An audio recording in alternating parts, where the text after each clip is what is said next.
How to cope with the narcissist. This is a video request for one of my subscribers who asked, because of financial circumstances, we have to stay with the narc.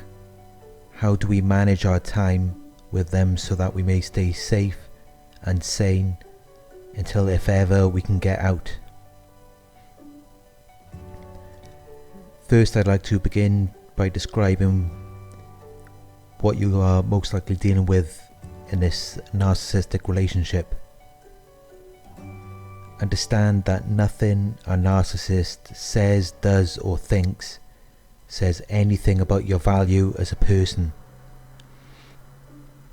A narcissist cannot recognize your value. It's like giving a $100 bill to a toddler. They're just going to tear it up. They're not going to recognize the value of the $100 bill. So don't believe anything the narcissist says about you. Their thoughts and ideas are not credible, as they are operating from an abusive and manipulative mindset. They are filled with hate, anger and envy. So naturally, everything they say is going to be biased and against you. The narcissist was either abused, neglected, or didn't live a life as fulfilling or satisfying as they would have wanted to. They felt limited in their progress from a young age. So now you must be abused, neglected, and live an unfulfilled, dissatisfying life. Dr. Ross Rosenberg's human magnet syndrome states that narcissists and codependents are attracted to each other. Codependents are also known as people with self-love deficit disorder. So if you are in a relationship with a narcissist, it is most likely that you are a codependent or SLD, self-love deficit. SLDs often appear to have no self-belief on the surface, but deep down they might have some belief in themselves. With narcissists, it's the other way around. On the surface they are arrogant and boastful, portraying an illusion that they do have self-belief. But this is only the tip of the iceberg, because underneath that is a lot of self-hate, anger and envy. Narcissists have lost the belief in themselves. This is why their mission is now to sabotage anyone who does believe in themselves. They will try to change your perception of yourself and the world around you. When people do things like this, it should tell you that they are miserable and not happy with their lives. They are very envious people, especially envious of empathic people who are highly sensitive to their experiences in the world. The narcissist could have 100 times more than you and still not be as satisfied as you are. Narcissists all secretly hate each other. They act like they're all together, but that couldn't be further from the truth. It's just an illusion. They've created it to make it look like it's only you that they don't like. They want to single you out, but the truth is they all hate each other. They're just pretending to be together to make you believe that there is something wrong with you.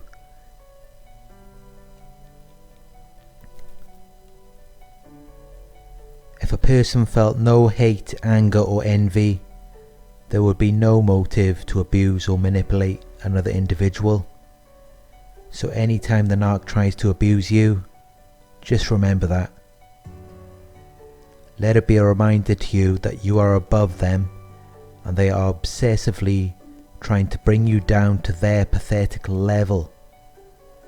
They end up doing things even they thought they would never be doing because they're so impulsive and reckless. They become more and more abusive.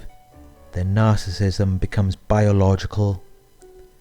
The worst part is they can't even see it, because they have no self-awareness and they never self-reflect. Narcissists will target your boundaries. They want to be the exception to your rules. The narcissist does not respect themselves, so they do not recognize any self-respect that you may have. As a child, the narcissist had no boundaries or privacy. As this narcissistic child grows up, they will set extreme boundaries for themselves and pathologically try to eliminate your boundaries. That is the only way that they can feel comfortable. No boundaries is definitely psychologically damaging for both the narcissist and its victims. Narcissists hate boundaries more than anything. They want to maintain their dysfunctional ways of thinking, so they demolish your boundaries to regain their power and control over you. In their minds, they feel so powerless and out of control.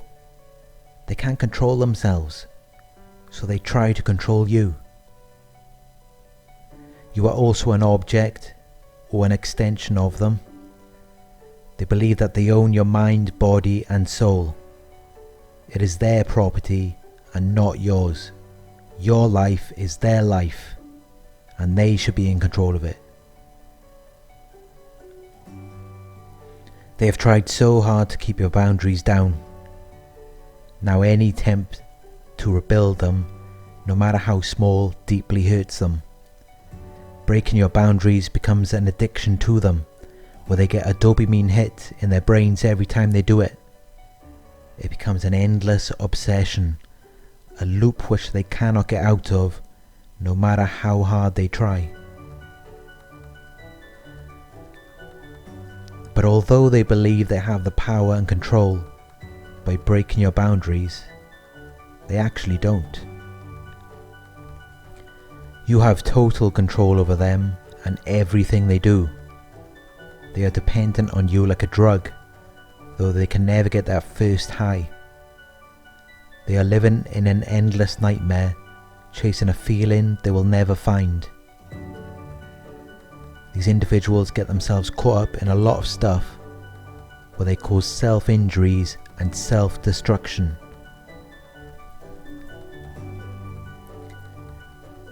So you have two options to cope with a narcissist. You could go no contact, which means no contact in person, on the phone, text, social media or email.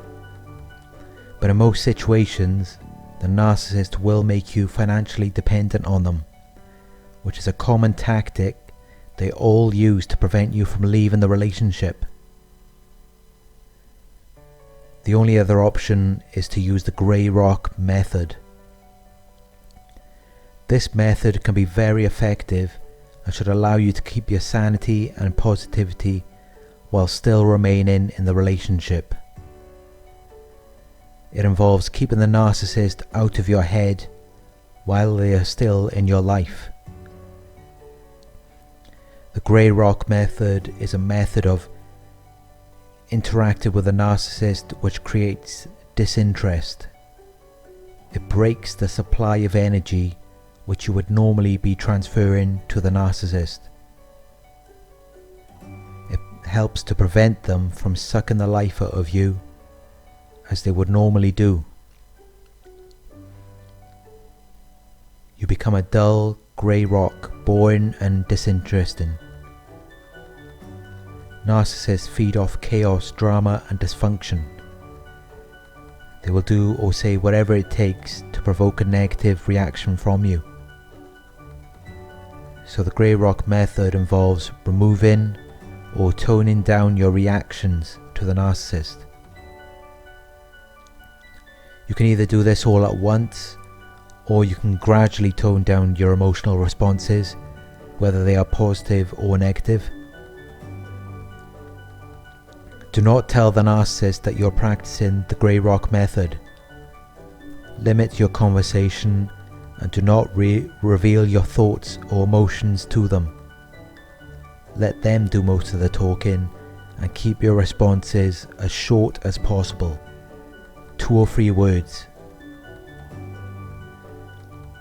Do not share anything positive or negative with the narcissist. There is a risk to using this method. The narcissist might ramp up their game to see if they can break through your grey rock method and get you to react. If you still do not react, they are going to give up as they are no longer receiving narcissistic supply from you. They will move on to look for a more convenient source of supply.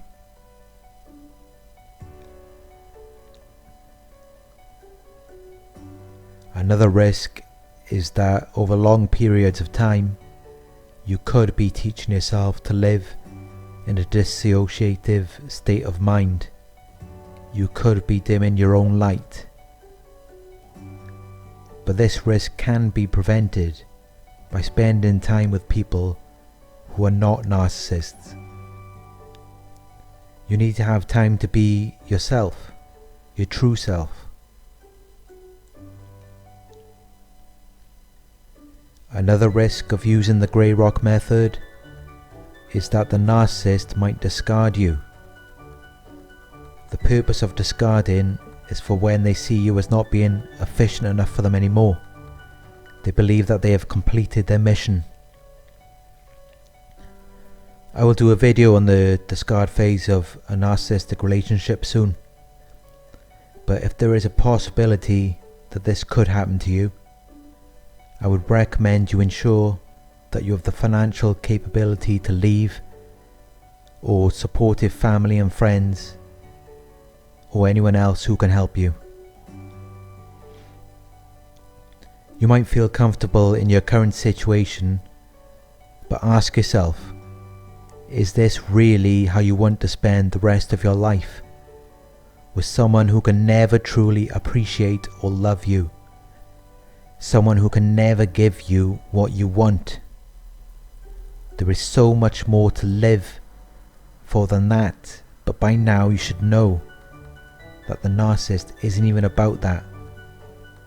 You will never be genuinely happy with a narcissist. You will never live a fulfilling life. You will only settle for the bare minimum because that is all they are really capable of, and they have no belief or motivation to achieve anything greater than what you already see.